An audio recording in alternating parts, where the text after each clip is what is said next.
A very foggy day in December at Wethersfield, and I just thought I'd give you a little tour to see how the museum is since we've been in lockdown.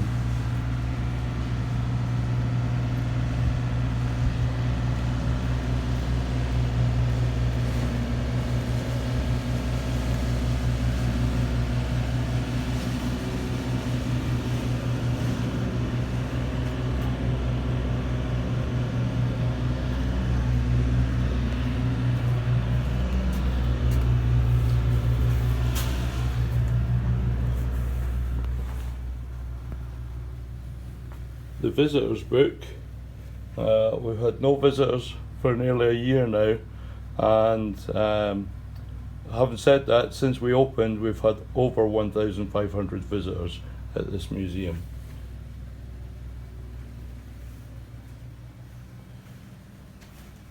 It's our flag that flew on Capitol Hill in America and was sent over thanks to Nick, one of the students that came from America to help set up the museum. Nick Cartwright, that was. Always on guard is Donald, wearing his mask, which is quite good. Over here I've spotted the letter that we had from the American ambassador in London.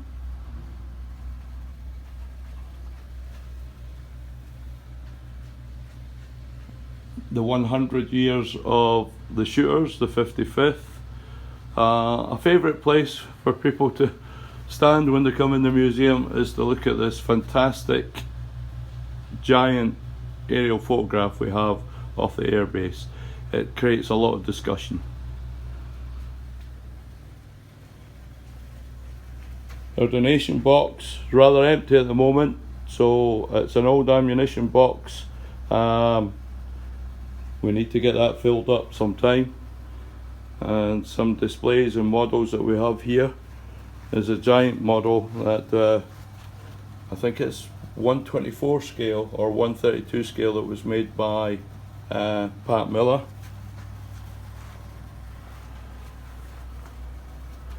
I'm going to turn the camera around now so we can see a bit more, and it's one of the display cabinets with Lieutenant Colonel Chas Miller's flight helmet in there. We move round here, and this was the old telephone booth. You can see a telephone in the corner. We run some videos in there and lots of information. Chair where you could sit, phone home to America and tell them how homesick you were. There you go. The RAF Wethersfield staff directory. You might even see your name on there.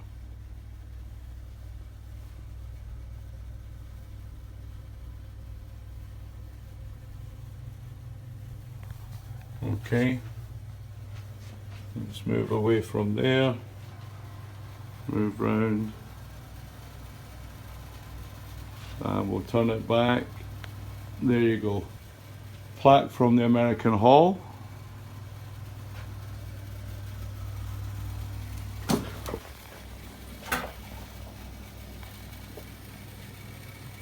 A map of Wethersfield.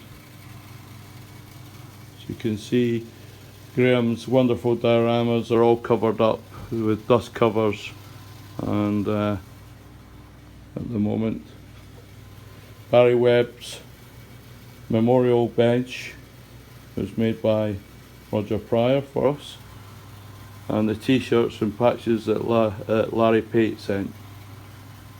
Some more models. A good story we need to run sometime is about Doc Blanchard, who was a pilot here and well-known American football player.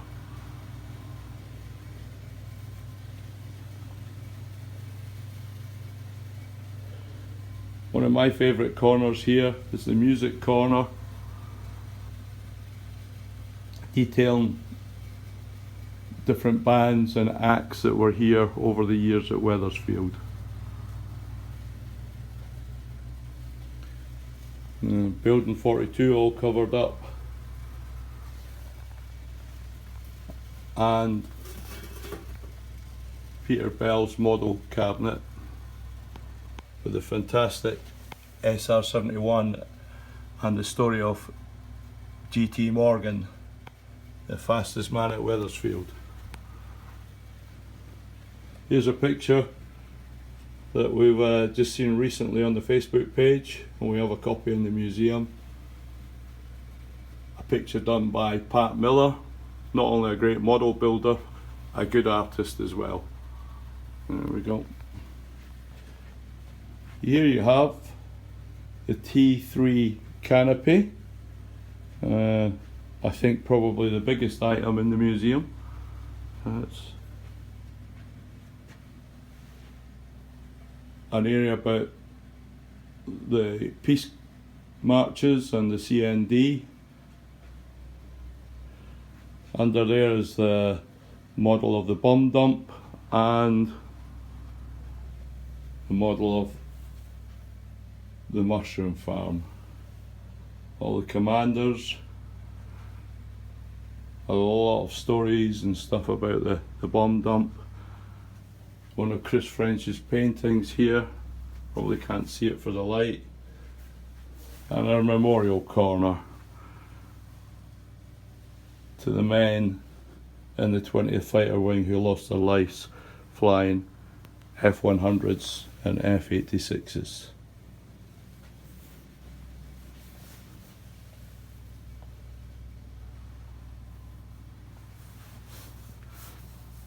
These are parts of Bill Swafford's plane, Lieutenant Bill Swafford. It crashed near Souble Hedingham.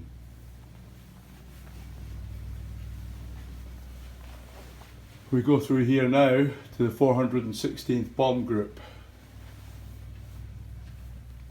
The story that started this journey for me is on this wall, and that's the story of Lieutenant Bill Cramsey and his West Point ring. His aircraft that's never been found, a model of up there of 9699. That was the tail number on the aircraft.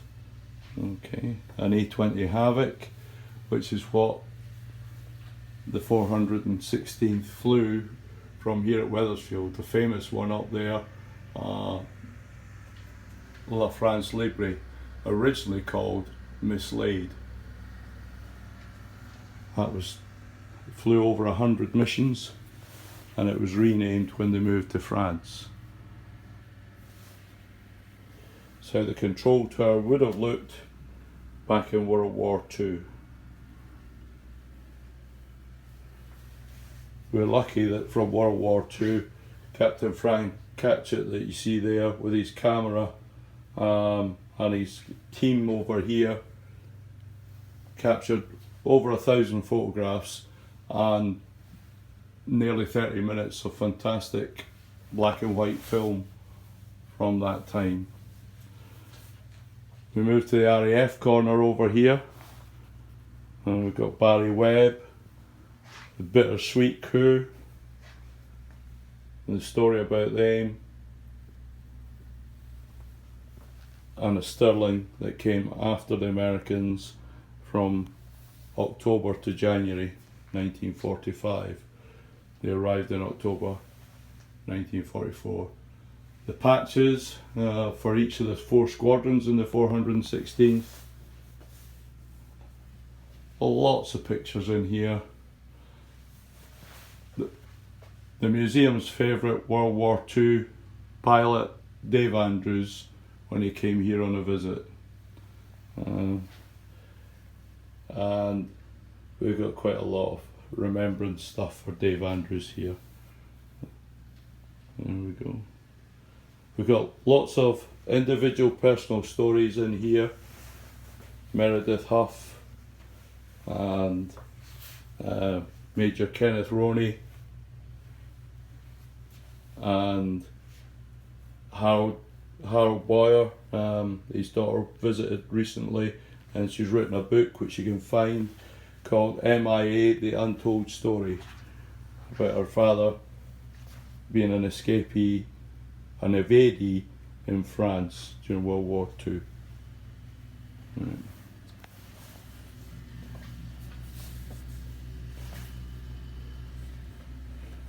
Bruce Simmer and Tom Barr from 1958 to 1961 period, worked in 20th maintenance section, and we've got quite a lot of this now.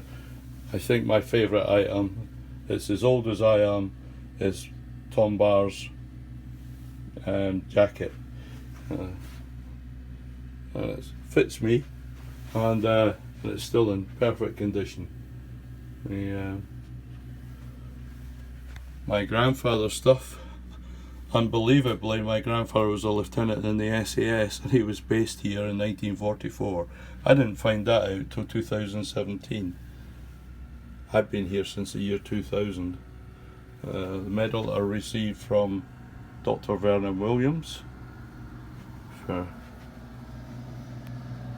work on history. The Red Horse Room.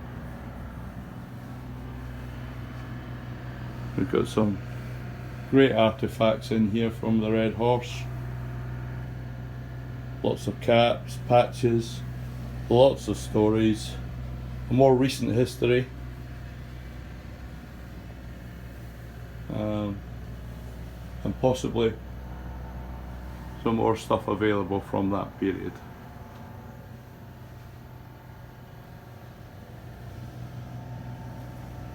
MOD Police Corner.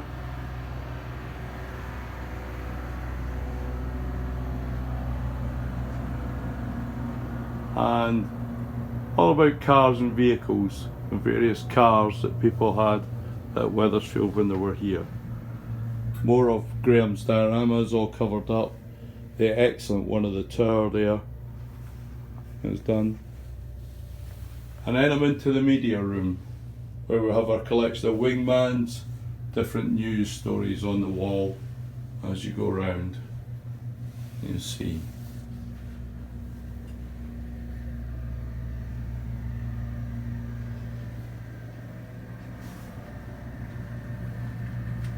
The map here, the little orange dots represent our visitors from America. You can see there's quite a few up in the Pennsylvania, New York area, in that top right hand corner.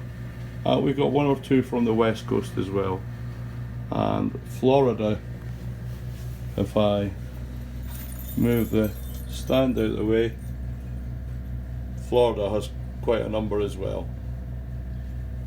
Every time an American visitor comes, we ask them to put a date on an orange dot and put dot where they live in America. This is the 20th Air Police section, and quite a lot of the dog section in here.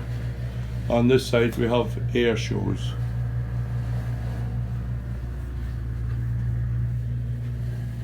Some great photographs from 1958 or 59 air show.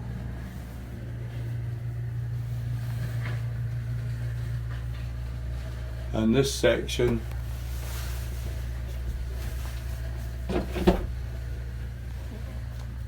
we have the glider school and one or two other